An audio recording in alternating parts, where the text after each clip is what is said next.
ನನ್ನ ಎಲ್ಲ ಸ್ನೇಹಿತರಿಗೂ ವಿದ್ಯಾ ಅಡುಗೆ ಚಾನಲ್ಗೆ ಸ್ವಾಗತ ಸುಸ್ವಾಗತ. ಇವತ್ತಿನ ರೆಸಿಪಿ ಏನಪ್ಪ ಅಂದರೆ ಮೊಟ್ಟೆ ಸಾಂಬಾರು ಅಥವಾ ಎಗ್ ಸಾಂಬಾರನ್ನ ಯಾವ ರೀತಿ ಮಾಡೋದು ಅಂತ ನೋಡೋಣ ಬನ್ನಿ.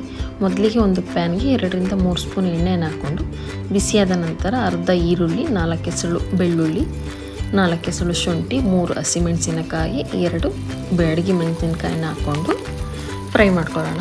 ಇದು ಮೊಟ್ಟೆ ಸಾಂಬಾರಿಗೆ ಮಸಾಲೆಯನ್ನು ರೆಡಿ ಮಾಡ್ಕೊಳ್ತಾ ಇದ್ದೀವಿ. ಈಗ ಒಂದು ಟೊಮೊಟೊನ ಕಟ್ ಮಾಡಿಕೊಂಡು ಈ ಒಗ್ಗರಣೆಗೆ ಹಾಕ್ಬಿಟ್ಟು ಫ್ರೈ ಮಾಡ್ಕೊಳ್ಳೋಣ. ಈಗ ಸ್ವಲ್ಪ ಕೊತ್ತಂಬರಿ ಸೊಪ್ಪನ್ನು ಹಾಕ್ಕೊಳ್ತಾ ಇದ್ದೀವಿ ಮತ್ತು 1 ಹಿಡಿಯಷ್ಟು ಪುದೀನ ಸೊಪ್ಪು. ಇದನ್ನು ಹಾಕ್ಕೊಂಡು ನೀಟಾಗಿ ಹಸಿ ವಾಸನೆ ಹೋಗೋವರೆಗೂ ಫ್ರೈ ಮಾಡ್ಕೊಳ್ಳೋಣ. ಇದನ್ನು ನೀಟಾಗಿ ನಿಧಾನಕ್ಕೆ ಬಾಡಿಸ್ಕೊಳ್ತಾ ಲೋ ಫ್ಲೇಮಲ್ಲಿ ಫ್ರೈ ಮಾಡ್ಕೊಳ್ತಾ ಹೋಗೋಣ. ಈಗ ಇದಕ್ಕೆ 1 ಬೌಲಷ್ಟು ಹಸಿ ತೆಂಗಿನಕಾಯನ್ನು ಹಾಕ್ಕೊಳ್ತಾ ಇದ್ದೀವಿ.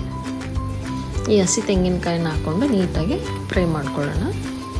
ಇದಾದ ನಂತರ 2 ಪೀಸ್ ಚಕ್ಕೆ, 4 ಲವಂಗವನ್ನು ಹಾಕ್ಕೊಂಡು ಫ್ರೈ ಮಾಡ್ಕೊಳ್ಳೋಣ. ಇದು ಫ್ರೈ ಆದ ನಂತರ ಇದನ್ನು ಒಂದು ಮಿಕ್ಸಿ ಜಾರ್ಗೆ ಹಾಕ್ಕೊಂಡು ನುಣ್ಣಗೆ ರುಬ್ಕೊಂಬರೋಣ. ಇದನ್ನೇ ಈಗ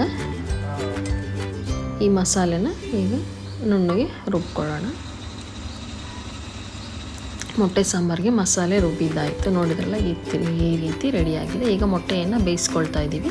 ಈಗ ನೆಕ್ಸ್ಟ್ ಒಂದು ಪ್ಯಾನ್ಗೆ 2 ಸ್ಪೂನ್ ಎಣ್ಣೆ ಬಿಸಿಯಾದ ನಂತರ ಸ್ವಲ್ಪ ಅರಿಶಿನ ಪುಡಿ, 1 ಚಿಟಿಕೆ ಖಾರದ ಪುಡಿ, ಸ್ವಲ್ಪ ಉಪ್ಪು, ಇದಿಷ್ಟನ್ನು ಹಾಕ್ಕೊಂಡು ಬಿಸಿಯಾದ ನಂತರ ಈ ಮೊಟ್ಟೆಯನ್ನು ಇದಕ್ಕೆ ಹಾಕ್ಕೊಂಡು ಫ್ರೈ ಮಾಡ್ಕೊಳ್ಳೋಣ.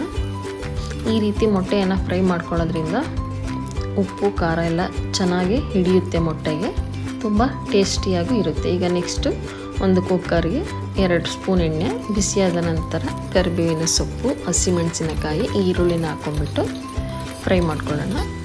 ಇದಕ್ಕೆ ಈಗ ಆವಾಗಲೇ ರುಬ್ಬಿಟ್ಟಿರ್ತಕ್ಕಂಥ ಮಸಾಲೆಯನ್ನು ಹಾಕ್ಕೊಳ್ತಾ ಇದ್ದೀವಿ. ಇದಕ್ಕೆ ಈಗ ಸ್ವಲ್ಪ ನೀರನ್ನು ಸೇರಿಸ್ಕೊಳ್ಳೋಣ. ನೋಡಿದ್ರಲ್ಲ ಮಸಾಲೆ ಹೇಗಾಯಿತು ಅಂತ.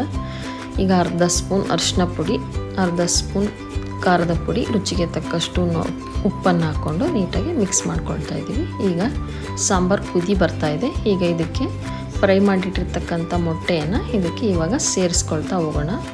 ಈ ರೀತಿ ಫ್ರೈ ಮಾಡಿ ಮೊಟ್ಟೆಯನ್ನು ಸಾಂಬಾರಿಗೆ ಸೇರಿಸೋದ್ರಿಂದ ತುಂಬ ಟೇಸ್ಟಿಯಾಗೂ ಇರುತ್ತೆ. ಈಗ ಸ್ವಲ್ಪ ಕಸೂರಿ ಮೇಥಿಯನ್ನು ಹಾಕ್ಕೊಳ್ತಾ ಇದ್ದೀವಿ.